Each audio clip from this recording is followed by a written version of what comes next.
कहते हैं ना, जब रिश्ता गहरा हो और टूट जाए तो उसकी कड़वाहट भी ज़्यादा गहरी होती है। यही कहानी है क्रिकेटर युजवेंद्र चाहल और कोरियोग्राफर धनाश्री वर्मा की।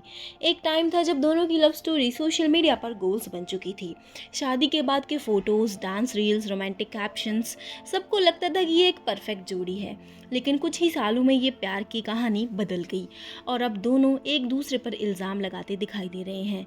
अभी धनाश्री ने reality show rise and fall पर एक ऐसा बयान दे दिया जो बॉम्ब की तरह फट गया। उन्होंने बोला कि शादी के सिर्फ दूसरे महीने में ही उन्होंने चाहल को बेवफाई करते हुए रंगे हाथों पकड़ा था। मतलब रिश्ता शुरू होते ही ख़त्म हो गया था। अब सोचने वाली बात यह है कि चाहल ने वाकई इतनी जल्दी धोखा दे दिया था, या फिर ये डाइवोर्स के बाद की बिटरनेस है जो अब सामने आ रही है। क्योंकि चाहल ने भी पहले इंटरव्यूज़ में धनश्री को गोल्ड डिगर कहकर इनडायरेक्टली टारगेट किया था।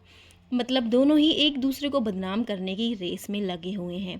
थोड़ा फ्लैशबैक में चलें तो लॉकडाउन 2020 में चाहल ने धनश्री का ऑनलाइन डांस क्लास ज्वाइन किया था। वहाँ से शुरू हुई थी इनकी दोस्ती, फिर प्यार, और कुछ ही महीने बाद इनकी सगाई भी हो गई थी। दिसंबर 2020 में दोनों शादी के बंधन में बंधे। उस वक्त फैंस को लग रहा था कि दोनों एक परफेक्ट कपल हैं, लेकिन शादी के बाद सब उल्टा हो गया। 2022 में इनके अलग होने की खबरें आनी शुरू हुई। पोस्ट डिलीट हुए, रूमर्स चले, फिर दोनों ने एक साथ फोटो डालकर सबको दिखाया कि हम साथ हैं, सब कुछ नॉर्मल है। लेकिन असल में सब कुछ ख़त्म हो चुका था। मार्च 2025 में इनका ऑफिशियली डाइवोर्स हो गया।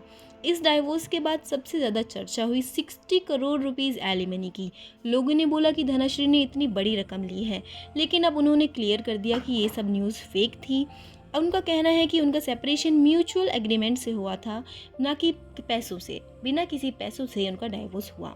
आज दोनों अपनी लाइफ में बिजी हैं।